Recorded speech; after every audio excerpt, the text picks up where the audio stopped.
Hey, what's up? Telling a story about one's drug experiences can be a hit or a miss. Almost always, they're a kind of story where you had to be there. The problem is exasperated by the fact that the there is you had to be inside someone's head. The best ones, of course, end up horribly. Someone throws up on a cop, or you end up chased by a guy whose first name includes a city. Or your sister gets her first period, and now it's up to you and two crips to explain the beauty of womanhood. Mostly, though, it ends up being about how interesting things are once you stare at them for 2 hours. To be honest, that is exactly where this story ends up. But let's get to that point together, shall we? I was 22 years old in a Denver bar called the Deadbeat Club. That night was different than most because I was talking to a girl. This wasn't a girl that had been introduced to me or with whom I had mutual friends. This was a strange woman I had struck up a conversation with out of nowhere, just like in the movies. I'm not good at talking to strangers in general, much less attractive ladies. I'm always afraid that something horrible is going to spring from my mind and out of my mouth before I can stop it. This fear is based on a huge number of precedents. Despite my apprehension, and much to my surprise, we were having a nice conversation. At some point, she told me she played rugby, which is awesome because I too played rugby. Oh, okay, well, I played rugby like 3 games with my friends who actually played rugby, but why get technical? The point is I knew enough about the game to continue the conversation. We had a few other things in common, and when she had to leave, we exchanged phone numbers. I told her that the following night, my friends and I were going to have a small party at our house, and mushrooms would be involved. I figured I would just be honest about that and see where she fell on the cool spectrum.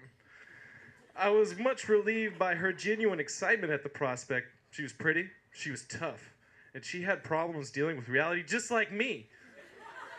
What's not to like? Okay, maybe I read too much into the last thing, but without motivated reasoning, nobody's getting laid. I told her we would be starting off at 8, and to just give me a call when she was on her way. She told me she would call at 7. Needless to say, I was stoked. Looking back, I'm not sure why I thought getting to know a girl while we were both out of our minds on mushrooms surrounded by my miscreant friends was a good idea, but that's what being young and an idiot is for. She didn't call at 7, or at 7:30, or any of the minutes before 8. I tried to stall, but my friends were very insistent on the timing of our trip. Shortly after 8, we took our allotment of brain alterations and set forth seeing our living room in a new and important ways. At 9:30, the phone rang. We, as a group, mutually enjoyed the timbre. At some point, my roommate recalled what that sound represented and picked up the phone. He,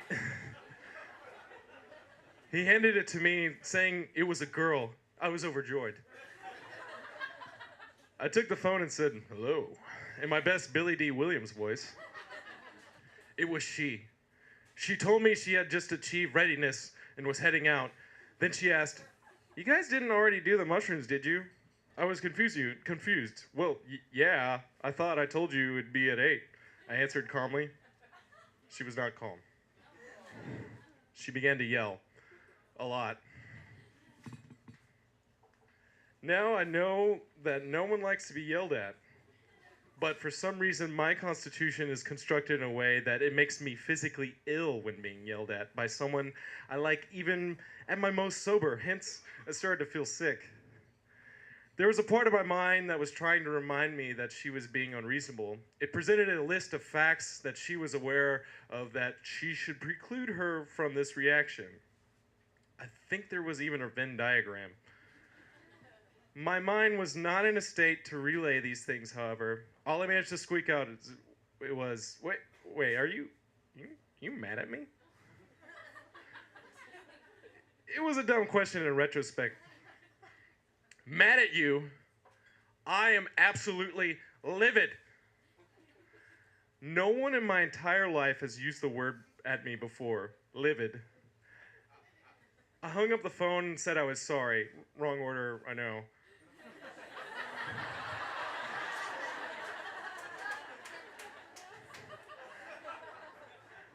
My friends were talking to me, but I couldn't pay attention to them. The word livid had taken up residence in my brain like it was gentrifying the place.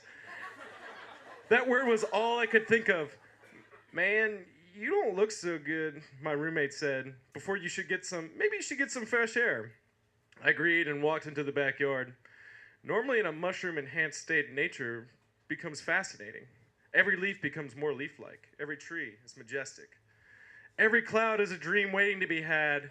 Also, there are a lot of faces blinking in and out of existence. Most of all, you feel like you're an active part in this natural system. It is beautiful and calming. That night, however, from the highest leaf to the very grains of dirt, everything in the world was livid with me. I could not shake that word from my head. Livid, livid, livid. Usually when you say a word enough, it begins to lose its meaning, but livid just become more and more substantial. I saw the word everywhere I looked. It was the color of Mordor. Is Mordor a color? Damn it. Thinking of Lord of the Rings is usually a good thing. Why is this happening? It just kept getting worse. At some point, my brother came outside to see how I was. All I could say is, she's livid. Okay, he replied.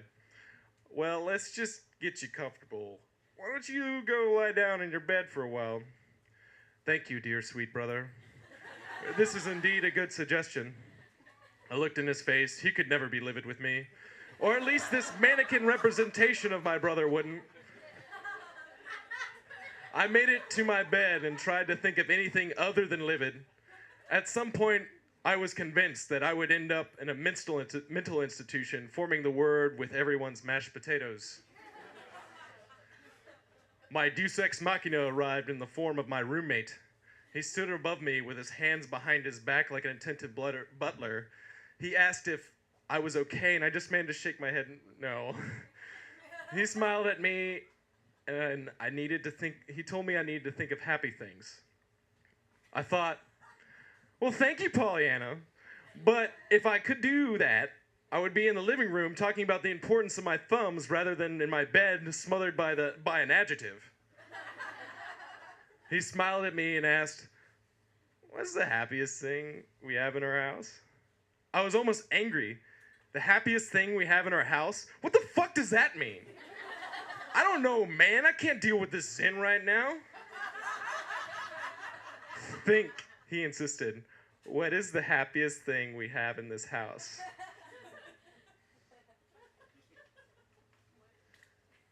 I stared at him. His smile let me know that I would indeed solve this puzzle.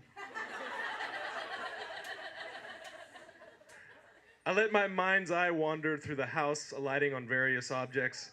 What was the happiest thing we had? There were several things I'd consider cool or neat, but happy? I was about to give up, and I hated the idea of disappointing him at this moment. I couldn't bear to see the smile disappear. Then suddenly it occurred to me. I felt myself a fool not to realize it at once. The stranglehold of livid began to loosen its grip.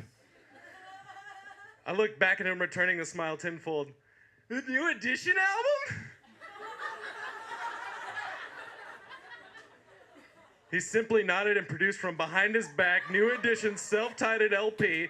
It was a magic that would shame David Blaine. The baby blue background of that cover was enough to snap me out of my funk, but the rest was rapturous. There they all were, smiling at me. Ralph, Bobby, Ricky, and Mike. The only one not smiling was Ronnie DeVoe, but he was looking at me with a concern for my well-being, and that made it okay. I didn't put the album on my record player. That'd have been too much. I couldn't afford to be greedy with my glee under these circumstances. I just stared at the glorious vices, just look at them.